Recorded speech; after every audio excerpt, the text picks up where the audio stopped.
저도 이제 집이 아래쪽 공주라서 이제 거기에 주일날 예배 끝나고 다녀왔는데 가기 전에 이제 우리 이제 거기에서 좀 잠깐 좀 약간 좀 코끝이 찡한 부분을 느꼈는데 처음에 이제 예배를 끝나고 이제 저는 이제 우선 빨리 광주 빨리 내려갈 생각이 좀 급했습니다.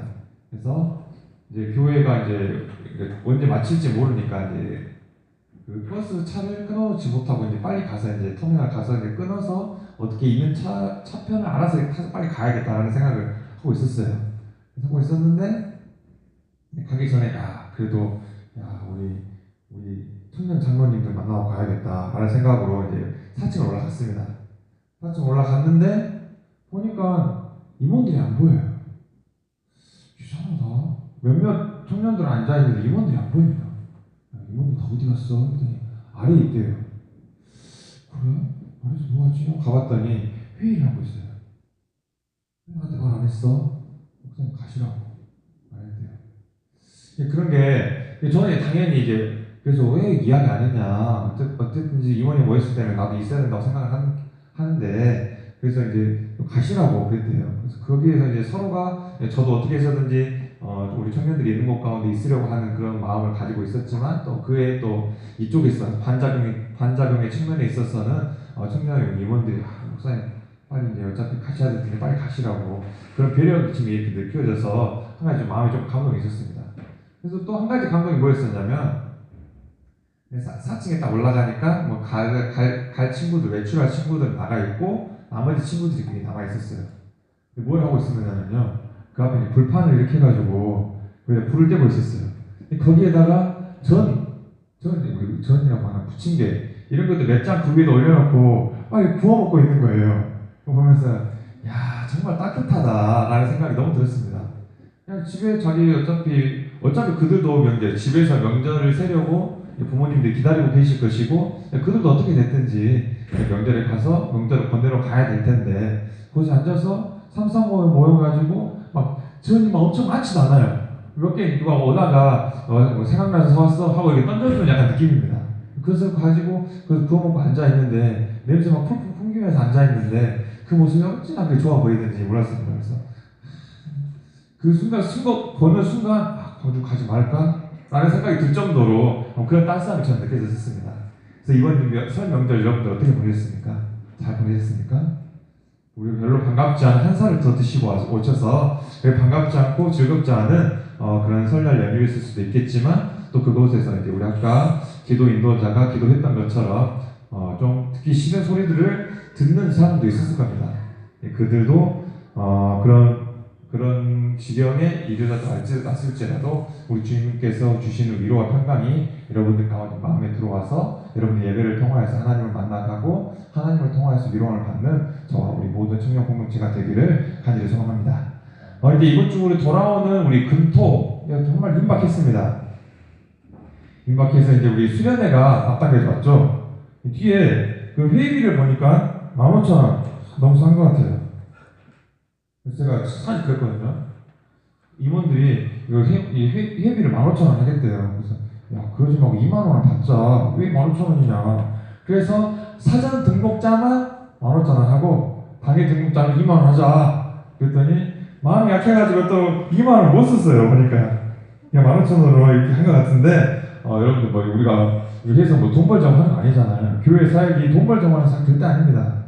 청년부 사역이요, 우리 하는 건 믿졌으면 믿졌지 절대 돈 벌자고 하는 그 청년부 아니잖아요. 그래서 여러분들 이제 오늘 보니까 제가 이렇게 쭉 우리 수련회 일정이나 이런 것들을 정리하면서 보니까 수련회 참석하시는 분들이 19명 정도 되더라고요.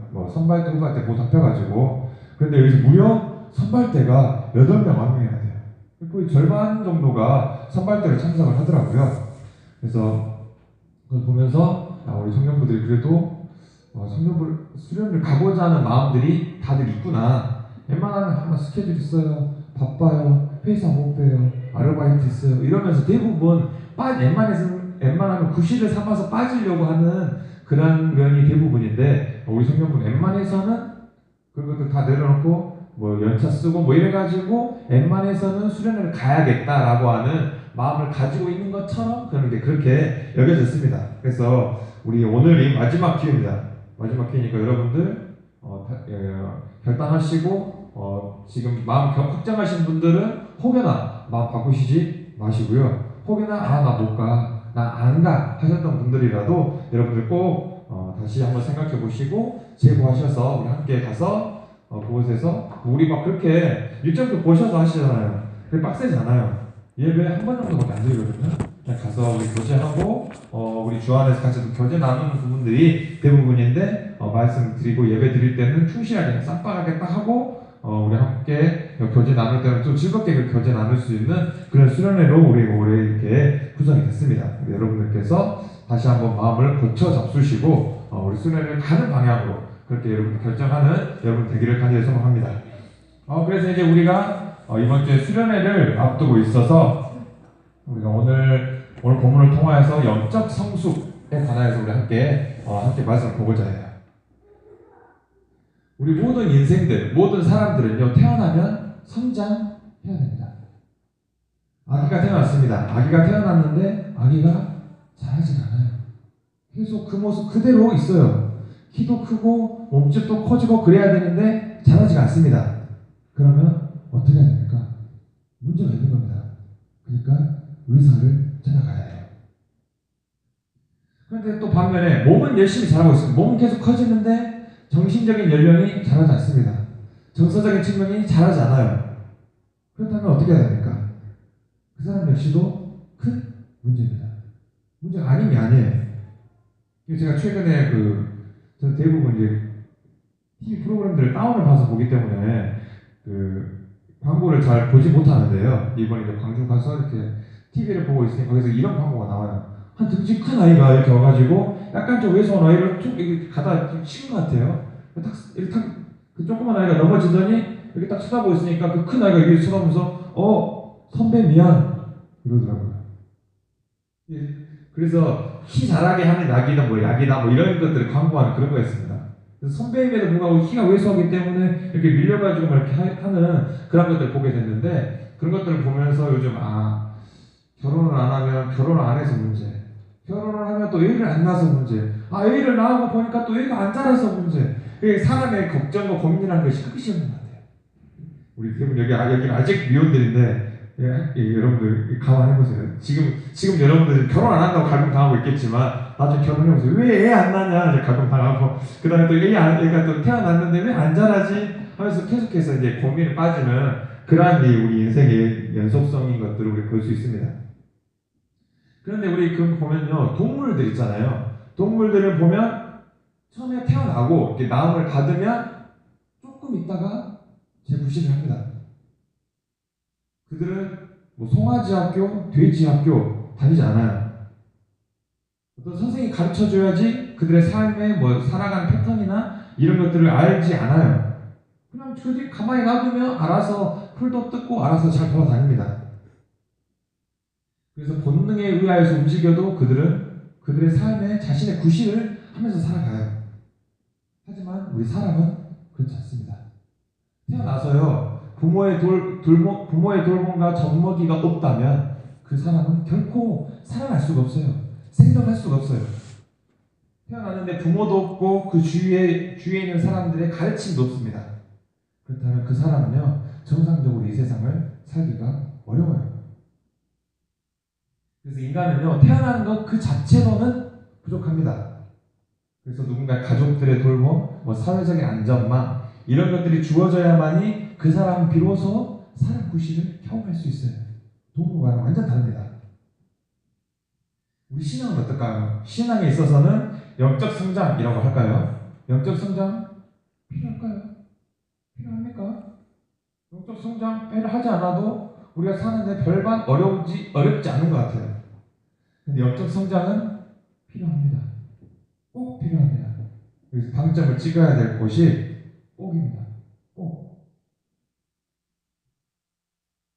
그냥 우리 영적 성장에 대해서 생각할 때 그냥 예수만 믿고 교회만 안 빠지고 열심히 잘 다니면 되지 뭘 더 하라는 거야. 무슨 영적 성장을 하기 위해서 뭘 더 하라는 거지. 교회만 열심히 잘 다니면 되잖아. 주일 성수만 하면 되잖아 라고 우리가 생각할 수 있습니다. 근데 이것을 우리 영적 성장이라고 생각할 때 영적 성장에 대해서 약간 우리가 오해하고 있기 때문에 그럴 것 같아요. 영적 성장의 반대말을 생각해 보면 영적 성장의 그 의미에 그 정의에 대해서 우리가 조금 더 밝게 알 수 있을 것 같은데 영적 성장의 반대말은 성장이니까 영적 침체? 뭐 이쯤 될까요? 영적 침체, 영적 결핍, 영적 마이너스 이렇게 생각할 수 있겠죠. 하지만 그렇지 않습니다. 영적 성장의 반대말은요, 영적 후퇴가 아니라요, 영적 결핍이 아니라요, 영적인 미지근함입니다. 물로 치면요, 한 번 물이 끓었어요. 물이 열심히 팔팔팔 끓었는데 그 다음에 식은 겁니다. 그러니까 이 식은 물은요, 미지근한 이 물은요, 분명 찬물은 이제 아닙니다. 그렇다고 얼음도 아니에요. 그냥 그 온도가 마이너스 이하로 내려가지 않아요. 그냥 상온으로 미적지근하게 그냥 그대로 있는 거예요. 그러면 과연 안 되는 걸까요? 안 됩니다. 물은요, 미지근해도 뭐 먹을만 하다고 생각할 수 있어요. 물은 미지근해도 먹을만 하죠. 하지만 하나님께서 이 미지근함에 대하여서 그렇게 평가하고 계시지 않습니다. 우리 요한계시록을 보면 라오디게아 교회를 향하여서 예수님께서 그렇게 말합니다. 네가 이같이 미지근해서 뜨겁지도 않고 차지도 아니하니 내 입에서 너를 토하여 버리리라 라고 말씀하십니다. 미지근합니다. 미지근하면 물은요 먹을만이라도 해요. 근데 예수님께서 그런 미지근한 신앙의 상태를 바라보시면서 그것을 취하시지도 않고 어떻게 하시지 않고 그냥 뱉어버리신답니다. 필요 없는 존재라고 토하여 뱉어버리신다는 그런 격한 표현까지 하고 계세요. 그러면 왜 미지근해졌습니까? 식어서 그렇죠. 식어서 미지근해진 겁니다. 그 전에는 열심히 끓었습니다. 예수님을 사랑하는 그 첫사랑에 대하여서 열심히 끓었어요. 처음 하나님 만났을 때 뭔가 이렇게 전율이 있었습니다. 뭔가 경험이 있었어요. 처음에 모태 신앙으로 태어나신 분들도 그냥 처음에 태어나고 보니 우리 집이 교회 다니는 집이고 태어나고 보니 우리 부모님이 교회를 다니는 사람이니까 그러니까 나도 그냥 자연스럽게 교회를 다니는 사람이었거니 이렇게 생각할 수 있어요. 대부분의 모태 신앙의 모습들은 그런 모습들이 있죠. 태어나고 보니 우리 부모가 여기 계신 분들의 대부분도 우리 태어나고 보니 우리 부모님이 불교 신자예요. 그럼 아마 여러분들도 반드시 거의 불교 신자가 됐을 거예요. 그런 확률이 훨씬 많습니다. 그런데 우리가 문제는요, 신앙 체험이라고 하는 것을 그냥 한 번 하는 것만으로 족하다고 생각해요. 그 이후로는 하지 않아도 된다는 그런 생각을 가지고 있습니다. 예전에 예수님 만났어. 그때 눈물로서 만나고 하나님 내 삶을 주님께 바칩니다. 뭐 중고등 그때 수련회 가가지고 뭐 가서 기도하면서 선교사로 헌신할 사람 다 손들고 일어나가지고 헌신할 거예요. 이렇게 하고 그때 그 한 번만으로 족하다는 거죠. 그 이후에는 더 이상 필요치 않아요. 예전에 나 방언 받은 적 있어요. 쫄라쫄라 했습니다. 지금은 방언 기도 할 수 없어요. 하지만 예전에 그 뜨겁고 약간 그 초자연적인 그러한 경험을 했는 걸로 충분한 겁니다.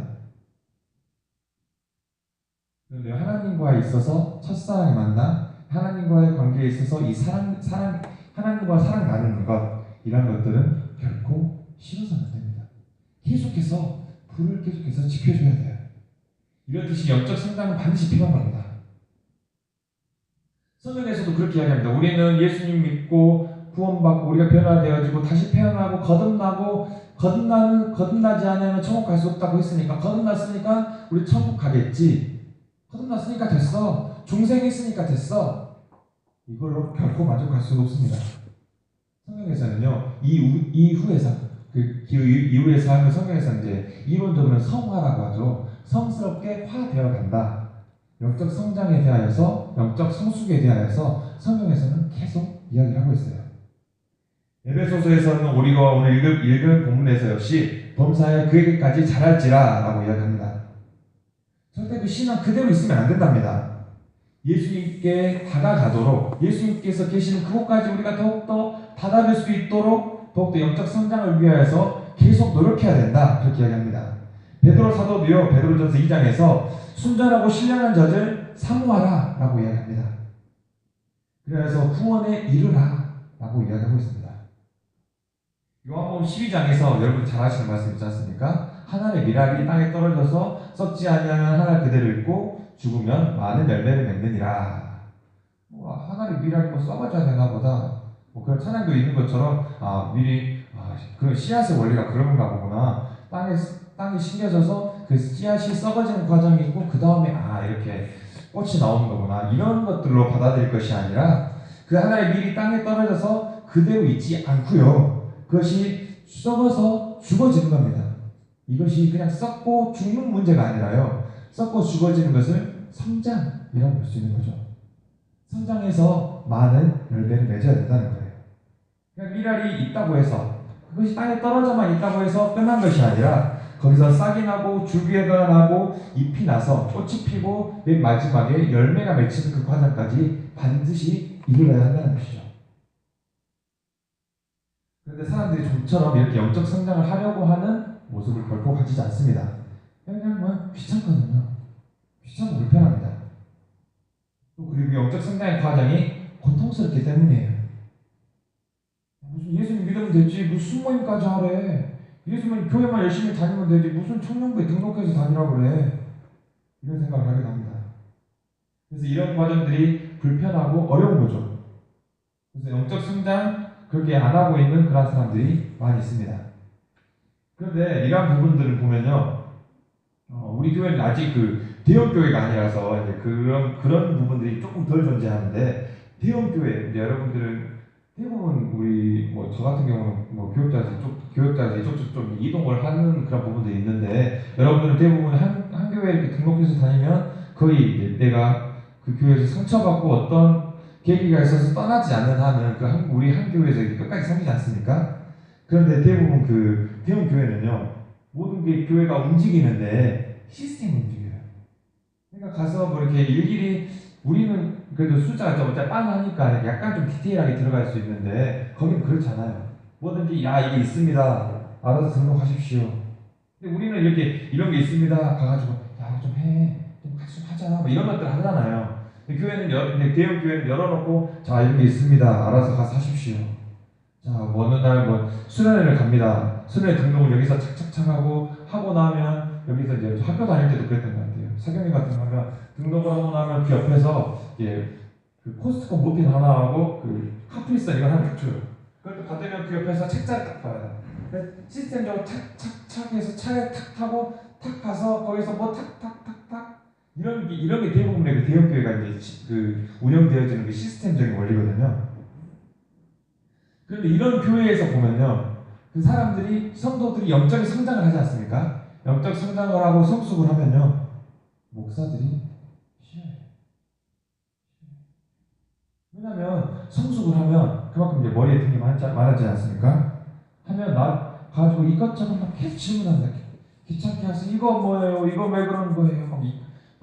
질문하고 자기가 조금 더 책도 읽고 안다고 생각하면 이제 목사한테 와가지고 맘먹으려고 해요. 목사님 이거 아니잖아요. 왜 가시는 거예요? 이런 과정이 피곤한 거예요.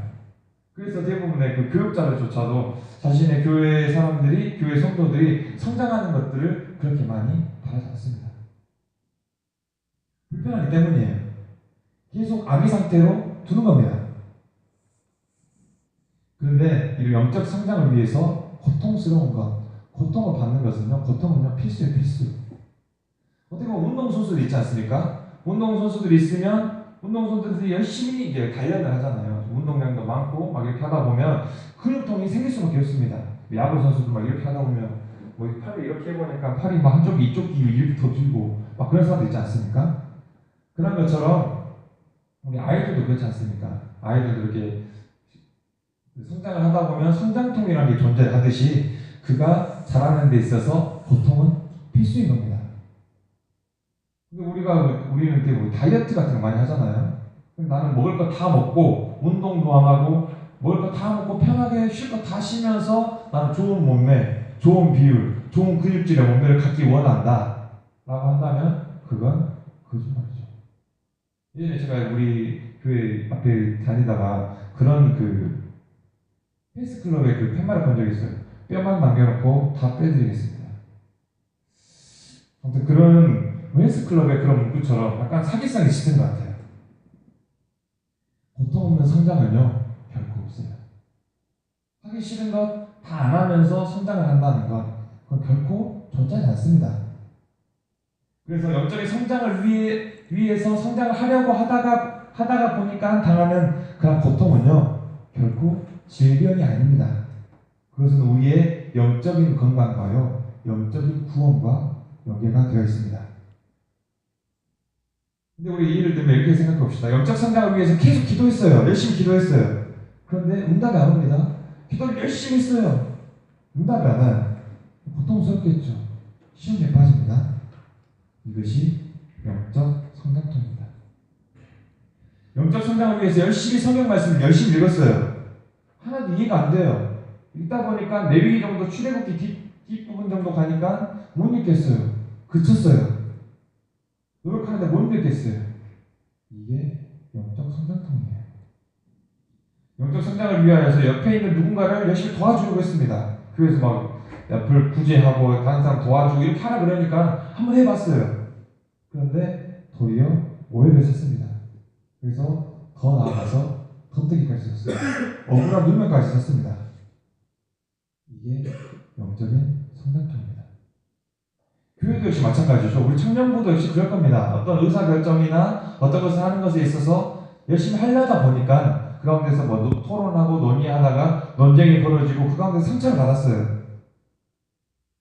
이게 바로 영적 성장통이에요. 영적 성장을 위하여서 열심히 하다 보니까 당하는 그런 고통들, 이런 것들은 건강으로 나아가는 건강한 징조입니다.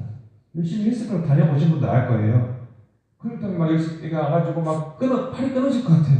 팔도 잘 안 굽혀져요. 계속해서 운동을 하다 보면 이게 내 것이 되고 내 근육이 되지 않습니까? 이게 바로 우리의 삶을 향한 그 좋은 징조라는 것이죠. 근데 이렇게 영적 성장을 가로막는 것 중에 이런 고통스러운 것들이 있고, 두 번째로는 낙심하는 것이 있습니다. 올해 우리가 이제 설도 지나고 또다시 새해를 맞이하게 됐는데 어떤 다짐을 하는 거예요. 여기 계신 분들이 음주, 과무, 담배를 피우신 분도 있을 거라고 생각을 하는데 그런 사람들이 올해는 술도 좀 줄이고 금연도 좀 해야겠다라고 마음 먹었어요. 그런데 한 작심 3일이라고 3일 있다가 또다시 있습니다. 그러면 마음에 낙심이 되죠. 또 어떤 사람은 올해는 내가 열심히 식조절을 해가지고 살도 열심히 한번 빼봐야겠다. 그런데 한 달 정도 열심히 간헐적 단식 뭐 이런 것까지 해가지고 열심히 하다가 음식 조절에 실패했어요. 그러면 마음에 낙심이 됩니다. 그런 것이 거치다 보면 나중에는 이제 포기를 하게 되죠. 나 그냥 내 마음대로 그냥 마음대로 할래. 열심히 계획 세우고 다짐해봤자 잘 되지도 않는데. 그렇게 하다 보면 나중에 아예 이제 계획을 세우지 않아요. 해봐도 잘 되지도 않는데. 이런 것들이 우리 신앙에도 나타난다는 것입니다. 내가 열심히 올해는 성경을 한번 읽어보겠어. 올해는 내가 한 번도 빠지지 않고 우리 청년부 예배에 참석해 보겠어. 그런데 처음엔 열심히 하다가 한 1월달, 2월달, 3월달까지 열심히 하다가 받기 시작하고 본격적으로 3월달 들어가면 또 잘 되지 않습니다. 그러한 의지와 다짐이 무너졌어요. 또 올해는 누군가 한번 열심히 도와보겠어. 가깝게는 우리 옆에 있는 우리 교회 공동체, 청년부 공동체 누군가를 열심히 도와보겠어. 했는데 또 안 돼요. 다퉜어요. 조금 내 성질을 죽이려고 했는데 안 됐어요. 그러면 또 낙심하게 됩니다. 그런데요, 제가 방금 말씀드렸던 이 모든 것들의 공통점을 우리가 보면 뭐가 공통점이에요? 그 모든 것들이 자기 자신에 집중하고 있다는 거예요. 자기 자신을 집중하면요, 자기 자신을 믿고 자기 자신에게 집중하면 낙심할 수밖에 없습니다. 내가 노력하면 다 할 수 있어 라고 하는 이런 낙관론을 가지고 있는 그런 사람은요, 낙심할 수밖에 없고요, 낙심하는 것이 맞습니다. 만약 그 사람이 그렇게 다짐을 해서 모든 것들이 성공하고 모든 것들이 다 이루어졌다고 해봅시다. 그 사람의 모습은 어떨까요? 분명 교만할 겁니다. 역시 나는 대단해. 난 이런 것도 했어. 너 이거 안 해봤지? 난 해봤어. 이런 다른 사람을 정죄하는 교만한 모습으로 갈 수밖에 없는 거죠. 그렇게 되면 그 사람은 영적인 성장을 한 것처럼 보이지만 결국에는 영적인 후퇴의 모습을 보이고 있는 겁니다. 또 세 번째로는 자신이 변화가 없는 것처럼 보여지는 거예요. 나는 열심히 노력하는데 내 삶에 있어서 달라져 보이는 것들이 아무것도 없는 겁니다. 또 네 번째로는 자기 감정에 속는 겁니다. 나의 영적인 상태를 내가 평가하는 거죠. 그러니까 내가 내 자신을 평가하기 때문에 주관적인 평가일 수밖에 없습니다. 그러다 보니까 자기 기분에 휘둘리죠. 열심히 하다가 누군가 옆에서 건드렸어요. 누군가 옆에서 스트레스를 줘요. 하다 보니까 처음에는 누가 건드리지 않을 때는 룰루랄라 열심히 신앙생활 하다가 어딘가에서 압박이 들어오고 스트레스가 들어오니까 내 주관성에 의해서 이 모든 것들을 내려놔 버리는 겁니다. 그런데 이렇게 모든 낙심하고 이러한 것들을 보면서 우리 영적 성장에 있어서 낙심하는 것은 필수입니다. 필수. 그래서 내가 왜 그랬을까? 다음에 더 잘해야지. 이런 낙심은 우리가 그 뒤에 반드시 따라올 수밖에 없는 거죠. 열심히 하려고 했는데 잘 안 됐어. 다음에 또 더 열심히 해봐야지. 라고 하는 그런 낙심은 정말 건강한 낙심입니다. 그리고 가장 중요한 것, 우리 영적 성장에 있어서 가장 중요한 것은요, 결코 내가 하는 것이 아니라요, 하나님께서 하신다는 것을 인정하고 고백하는 겁니다. 하나님께서 내 안에 들어와서 하시는 일, 그것이 영적 성장이고 내가 하는 일이고요. 하나님께서 내 안에 들어오셔서 하나님 뜻대로 하시도록 내 자신을 내어드리는 것, 그것이 바로 영적 성장이요 우리 신앙의 모습입니다. 나의 능력을 믿다 보면요, 제가 방금 전에 말씀드린 것처럼 자기의 능력, 자신의 능력을 믿다 보면 계속해서 낙심할 수밖에 없습니다. 하지만 하나님의 능력을 믿고 의지하면요, 낙심이 아니라 낙관할 수 있습니다. 그러기 위해서는 이렇게 낙심하지 않기 위해서 제일 중요한 것은 예배 공동체이죠. 예배가 필요하고 공동체가 필요합니다. 예배를 드려야만이 자기 자신에게 집중하지 않고요, 하나님께 집중할 수 있어요. 또 우리의 공동체가 있어야만이 나에게 집중하지 않고요, 내 옆에 있는 이웃에게 집중할 수 있는 겁니다. 내 옆에 있는 사람들을 바라볼 수 있다는 것이죠. 나보다 더 힘든 사람을 바라보고, 나보다 더 나중에 온 소신자들을 바라보고, 새신자들을 바라보고, 우리 교회 학교에 있는 어린 아이들을 돌보는 것들, 이러한 부분들이 우리 영적 성장의 모습이라는 것이죠. 이렇게 생각하다 보면, 나 아닌 다른 것들을 더 생각하다 보면 자기 자신에 대하여서 덜 생각하게 되겠죠. 그래서 영적 성장이라고 하는 것은요, 자기 자신에 대하여서 어떻게 보면 덜 생각할 때, 자기 자신에 대하여서 덜 생각할 때 성장하는 경우가 많습니다. 이 세상에 하나님을 몰라서 고통받는 사람들을 위해서 기도하고, 먼 타국에서 이 땅 가운데 와 돈 벌겠다고 와서 열심히 고난받으면서 일하고 있는 외국인 노동자들을 위해서 중보기도 해주고, 또 우리 교회 안에 있는, 우리 청년부 안에 있는 어떤 어려운 지체를 위해서 기도해주고, 우리 순환에 있는 어려운 지체를 위해서 중보기도 해주고, 또 우리 교회를 위해서 기도해주고, 또 이 땅에 인권이 짓밟힌 그러한 사람들을 위해서 기도해주는 거죠. 또 남북의 통일을 위해서, 평화를 이루는 그러한 세상을 위해서 우리 함께 기도하고, 이렇게 열심히 기도하다 보니까 내 기도할 시간이 없네. 기도하다 보니까 내 기도할 시간이 없어요. 그러면서 영적 성장을 해가는 겁니다. 내 자신을 집중하는 것이 아니라요, 나 아닌 다른 것들을 집중하고 그것을 위해서 기도해 갈 때, 그곳에서 비로소 영적 성장이 이루어져 가는 겁니다. 내가 나를 위해서 무언가를 해야겠다라고 하는 것이 영적 성장만이 아니라는 거예요. 그래서 영적인 성장을 못하는 사람들을 보면요, 교만하게 나는 모든 것을 할 수 있어 하면서 고립되거나, 아니면 스스로 나는 꽤 성장했어 라고 생각해서 고립되거나, 아니면 하다 보니까 안 되겠어, 내가 열심히 노력을 해봤는데 못하겠어, 맨날 그 의지는 좌절됐어 라고 생각하면서 영적인 성장을 포기하는 것, 그러면서 고립되는 것, 이런 모습들이 대부분입니다. 한마디로 정리하면요, 영적 성장은 반드시 필요합니다. 그래서 하나님께서 성경을 통하여서 우리에게 계속해서 성장하라 라는 말씀을 해주시는 거죠. 그 과정은 분명 고통스럽고 낙심되는 과정일 수 있습니다. 그럼에도 불구하고 우리는 계속해서 영적 성장을 해 나가야 할 것입니다. 그래서 이런 영적 성장을 위하여서 우리 청년부가 우리 수련회를 계획을 하였고, 그냥 어떻게 보면 매년마다 행해지는 그런 한 번의 수련회일 수 있습니다. 하지만 여러분들의 생각을 바꿔먹고 여러분들의 그 가치관을 바꾸게 된다면 그 가운데서 반드시 하나님께서 우리에게 새롭게 들려주신 음성이 반드시 있을 겁니다. 그래서 어떻게 하라고요? 오늘 수련회 등록하세요. 안 가기로 결정하신 분들이요, 웬만하면 가봐야지라는 생각을이라도 조금 끝까지 한번 해보세요. 그래서 못 가신 건 어쩔 수 없지만 이렇게 하다 보니까 못 가겠다라고 단순 조금 가볍게 생각하셔서 결정하셨다라면 그것을 조금 바꿔보세요. 그래서 웬만하면 가시는 쪽으로 오늘 다 등록하시고요. 거기 가서 우리 금요일날 함께 출발하고 토요일날 함께 돌아오는 우리 그런 수련회가 될 수 있었으면 좋겠습니다. 그래서 우리가 함께 계속해서 영적 성장이 어떠한 것인지라는 것에 대해서 우리 신앙생활 해나가면서 계속해서 생각해가고 우리 주님 안에서 우리 주님께서 원하시는 영적 성장을 해가는 저 여러분 되시기를 주님의 이름으로 간절히 소망합니다. 다 함께 기도하겠습니다.